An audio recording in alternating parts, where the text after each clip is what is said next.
اعوذ باللہ من الشیطان الرجیم بسم اللہ الرحمن الرحیم رب اشرح لی صدری ویسر لی امری واحلل عقدۃ من لسانی یفقہوا قولی آمین یا رب العالمین۔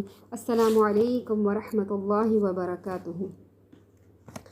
پچھلے پارٹ میں ہم نے یہ سنا تھا کہ حضرت موسیٰ علیہ السلام کا جادوگروں سے مقابلہ ہو رہا تھا۔ اس سے پہلے حضرت موسیٰ علیہ السلام نے جادوگروں کو تبلیغ کی، ان کو واعظ و نصیحت کی اور انہیں جادوگروں کے جھوٹے عمل سے منع کیا۔ پھر یہ جادوگر آپس میں چپکے باتیں کرنے لگے اور کہنے لگے یہ دونوں محض جادوگر ہیں، ان کا پکا ارادہ ہے کہ اپنے جادو کے زور سے تمہیں تمہارے ملک سے نکال باہر کریں۔ یعنی ہارون اور موسیٰ علیہ السلام نعوذ باللہ بہت بڑے جادوگر ہیں۔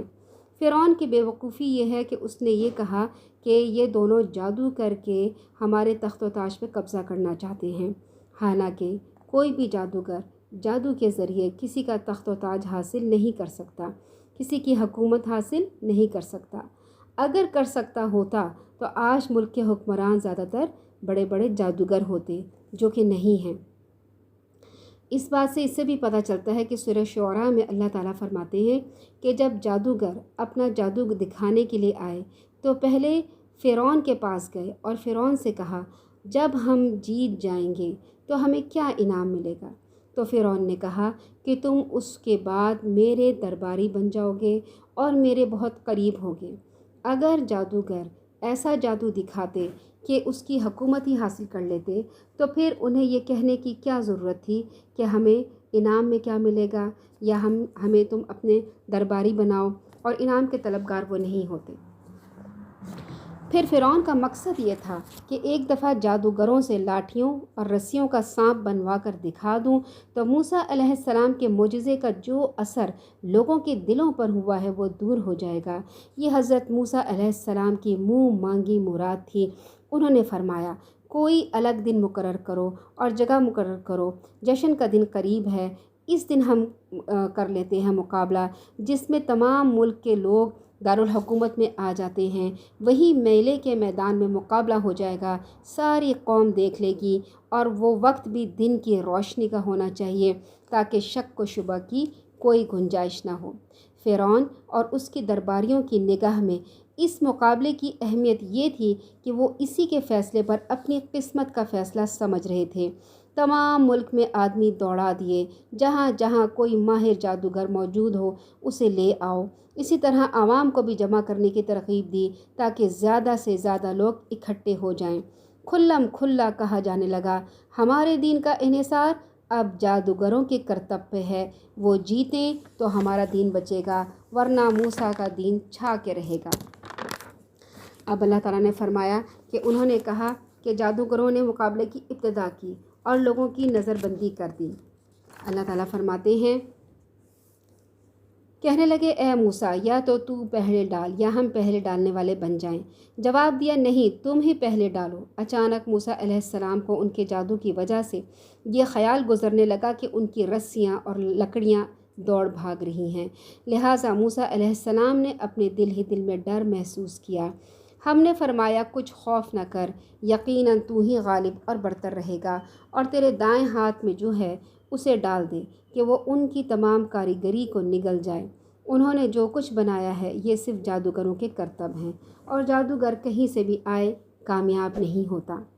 جب جادوگر صف بنا کے کھڑے ہو گئے اور ان کے سامنے موسیٰ علیہ السلام اور ہارون علیہ السلام کھڑے ہو گئے تو انہوں نے موسیٰ علیہ السلام سے کہا آپ اپنا پہلے کام دکھائیں گے یا ہم دکھائیں؟ حضرت موسیٰ علیہ السلام نے کہا کہ تم ہی پھینکو۔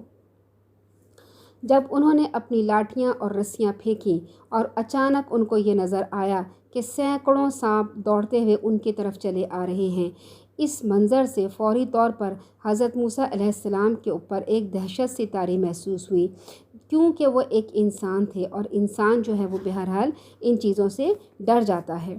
عام انسانوں کی طرح پیغمبر بھی جادو سے متاثر ہو سکتا ہے، اگرچہ جادوگر اس کی نبوت سلب کرنے یا اس کے اوپر نازل ہونے والی وحی میں خلل نہیں ڈالتے یا جادو کے اثر سے انہیں پیغمبر کو گمراہ کرنے کی طاقت نہیں رکھتے، لیکن تھوڑی دیر کے لیے ان کے اوپر اثر ڈال سکتے ہیں اور یہی ہوا، لوگوں کی آنکھوں کو مسحور کر دیا، انہیں خوفزدہ کر دیا، اور اور ان کو بری طرح سے دہشت زدہ کر دیا۔ حضرت موسیٰ علیہ السلام کے خیال پہ بھی برا اثر پڑا، اور وہ سمجھ رہے تھے کہ یہ لاٹھیاں اور رسیاں سانپ بن کے دوڑ رہی ہیں۔ آپ سوچیں کہ ایک بہت بڑا سا اسٹیڈیم ہے، وہاں پر اسی طرح سے ان کا مقابلہ ہو رہا ہے۔ 10,000 یا 70,000 سانپ جو ہیں وہ پھناتے ہوئے حضرت موسیٰ اور ہارون علیہ السلام کی طرف دوڑ رہے ہیں، قریب آ رہے ہیں، تو انسان کو کتنا خوف محسوس ہوتا ہے۔ ہم تو اگر ایک سانپ بھی دیکھیں تو ہمارے اندر خوف محسوس ہو جاتا ہے، بلکہ اگر دیکھیں بھی نہیں، صرف اس کا تذکرہ ہی کریں تو ہمارے اندر ایک خوف دوڑنے لگتا ہے۔ تو اس وقت کیا حال ہوا ہوگا کہ جب بڑے سے میدان میں 10,000 یا 70,000 جو ہیں وہ سانپ لہرا رہے ہوں گے۔ اس نازک وقت میں اللہ تعالیٰ نے وہی فرمائے، لا تخف انک انت الاعلی، کچھ خوف نہ کر، تو ہی غالب رہے گا، اور تیرے دائیں ہاتھ میں جو ہے اسے ڈال لے، وہ ان کی تمام کاریگری کو نگل لے گا۔ انہوں نے جو کچھ بنایا ہے یہ سب جادوگروں کے کرتب ہیں، اور جادوگر کہیں سے بھی آئے کامیاب نہیں ہو سکتا۔ اسی وقت موسیٰ علیہ السلام نے اپنا عصا ڈال دیا۔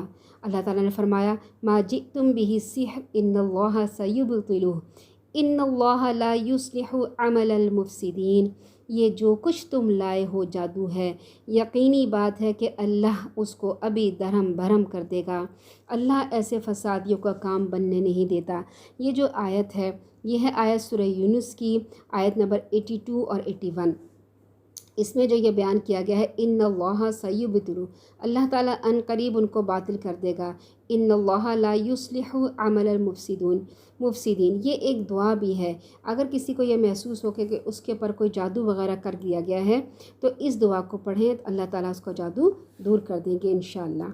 پھر حضرت موسیٰ علیہ السلام نے اپنا عصا پھینکا تو اس نے زبردست اژدہے کی شکل اختیار کر لی، اور جادوگروں کی رسیاں نگل گیا۔ یہ معجزہ دیکھ کر فوراً جادوگر مسلمان ہو گئے۔ اللہ تعالیٰ فرمانے لگے، اللہ تعالیٰ نے فرمایا سورہ اعراف میں، ہم نے موسیٰ علیہ السلام پر وحی کی، اپنا عصا ڈال دے۔ اچانک اس نے ان کے بنے بنائے کھیل کو نکلنا شروع کر دیا، یوں حق ظاہر ہو گیا، اور جو کچھ انہوں نے بنایا تھا سب جاتا رہا۔ بس وہ لوگ اس موقع پر ہار گئے، خوب ذلیل ہو کر پھرے۔ پھر جو ساحر تھے سجدے میں گر گئے، کہنے لگے ہم ایمان لے آئے رب العالمین پر، جو موسیٰ اور ہارون علیہ السلام کا رب ہے۔ کیونکہ جادوگر جو ہوتے ہیں انہیں پتہ ہوتا ہے کہ ہم جو کرنے جا رہے ہیں وہ کیا چیز ہے، کیونکہ جادو کی بھی ایک حد ہوتی ہے۔ جادوگر اس حد کو پار نہیں کر سکتے، یعنی کسی بھی چیز کی شکل بدلی نہیں جا سکتی۔ جادو یا تو کرتب ہوتا ہے، جو ہاتھوں کی ٹرکس ہوتی ہیں، آپ نے دیکھی ہوں گی طرح طرح کے ٹرکس، جو ہاتھوں کی ٹرکس ہوتی ہیں یہ ٹرکس کہلاتی ہیں، یہ جادو نہیں کہلاتی۔ نمبر 2 یہ ہوتا ہے کہ خیالات پہ اثر ڈالا جاتا ہے، اور خیالات پہ اثر ڈال کر انسان کے خیالات پہ یہ اثر ڈال دیا جاتا ہے کہ جو کچھ سامنے آپ کی چیز ہے اس کی شکل بدل گئی ہے یا وہ چینج ہو گئی ہے، حالانکہ اصل میں اس چیز کی یعنی رسیوں لاٹھیوں کی شکل نہیں بدلی تھی۔ جبکہ موسیٰ علیہ السلام نے جب اللہ کے حکم سے لاٹھی کو زمین پہ ڈالا تو لاٹھی چینج ہو گئی، لاٹھی ٹرانسفارم ہو گئی، لاٹھی کی حالت ہی بدل گئی۔ اللہ تعالیٰ نے فرمایا سیرتہ الاولی، اس کی سیرت ہی بدل گئی۔ یعنی لاٹھی آپ کو پتہ ہے سخت ہوتی ہے، لکڑی ہوتی ہے، لکڑی سے بنی ہوئی ہوتی ہے، اور وہ سیدھی ہوتی ہے اور وہ بے جان ہوتی ہے۔ اچانک وہ چینج ہو جاتی ہے ایک جیتے جاگتے اژدہے میں، جو پھناتا ہوا، پھنکارتا ہوا اور دوڑتا ہوا تیز۔ پھر یہ جب ان جادوگروں نے یہ دیکھ لیا کہ یہ جو ہے انہوں نے لاٹھی کی حیت بدل دی ہے، لاٹھی کی شکل بدل دی ہے، اور ایک جیتا جاتا سچ مچ کا سانپ بنا دیا ہے، تو انہیں یہ معلوم ہو گیا کہ یہ جو دکھا رہے ہیں یہ جادو نہیں ہے، یہ تو معجزہ ہے۔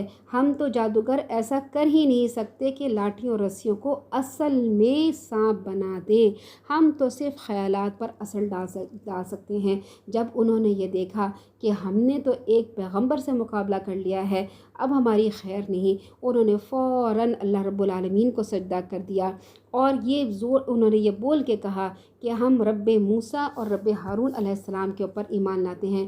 کیونکہ فرعون بھی اپنے آپ کو رب کہتا تھا، اس لیے انہوں نے وضاحت سے بتا دیا کہ ہم موسیٰ علیہ السلام اور ہارون علیہ السلام کے رب پر ایمان لائے ہیں۔ اب ان کو یہ پتہ چل گیا کہ ہم نے ایک پیغمبر کے ساتھ مقابلہ کیا۔ انہوں نے فوراً اللہ تعالیٰ کے آگے توبہ کی اور اللہ تعالیٰ سے معافی مانگی اور اللہ تعالیٰ کے آگے سجدے میں گر گئے، کیونکہ جادوگر جو ہیں وہی اصل میں جان سکتے ہیں کہ جادوگر کی حد کہاں ختم ہوتی ہے اور معجزہ جو ہے وہ کہاں سے شروع ہوتا ہے۔ انہیں یہ بہت اچھی طرح سے معلوم تھا کہ ہم یہ کام نہیں کر سکتے جو حضرت موسیٰ علیہ السلام نے کیا ہے، اسی لیے فوراً وہ ایمان لے آئے۔ نہ انہیں فرعون کا ڈر ہوا، نہ انہیں دوسرے لوگوں کا ڈر ہوا، نہ انہیں کوئی جو لالچ تھی اپنے اس جزا کی، انعام کی، اس لالچ نے بھی ان کو پیچھے نہ کیا، اور انہوں نے اللہ تعالیٰ کے آگے سجدے میں سر جھکا دیا۔ سبحانک اللہم و بحمدک نشہد ان لا الہ الا انت نستغفرک و نتوب الیک۔ السلام علیکم ورحمۃ اللہ وبرکاتہ۔